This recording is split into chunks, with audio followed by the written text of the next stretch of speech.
आजकल बाज़ यूट्यूबर बैठकर आपस के इसी के इख्तलाफात को बुनियाद बनाकर एक अपना अलग फ़िरका गो के अपने आप को कहते हैं कि मेरा किसी फ़िरके से ताल्लुक़ नहीं। ये कहते ज़रूर हैं लेकिन ये एक मुकम्मल अपने तय एक फ़िरका होता है।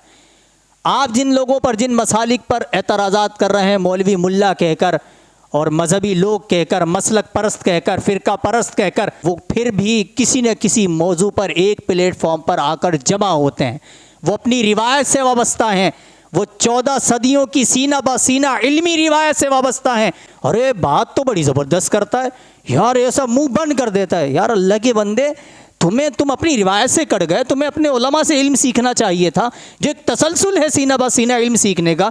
तुम मस्जिद से कट गए, तुम अहले इल्म की मजलिसों से कट गए, तुम सोशल मीडिया पे बैठकर डाल के कुल दीन हासिल कर रहे हो, सुन सुन के समझ रहे हैं हाँ ये अक्ल कुल है।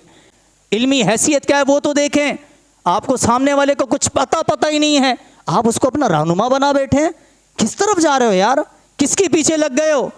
तो ये सोशल मीडिया के ज़रिए अगर आपके जहन में कोई बात आ चुकी है और आप किसी को समझते हैं कि यार ये बात सही करो, तो कम से कम आप अपने उलमा से रुजू तो करें।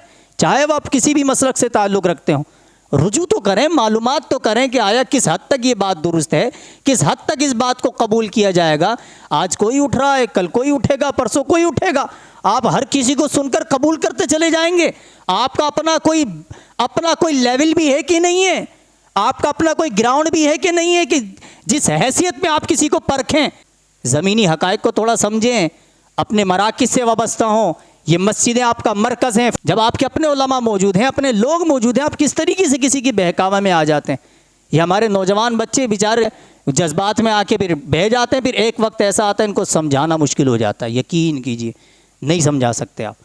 अगर कोई किसी की मोहब्बत में गिरफ़्तार है भी, हमें दिली हमदर्दी है उससे। आप हमारे अपने बच्चे, हमारे अपने नौजवान, हमारे दोस्त हैं, कोई जहन में खलिश है, कोई वसवसा है, कुछ पूछना है, बिल्कुल हाजिर हैं।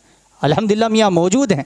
अल्लाह करीम से दुआ है कि जो बातें सुनी हैं इसे मुस्बत अंदाज से लेने की तौफीक अता फरमाए।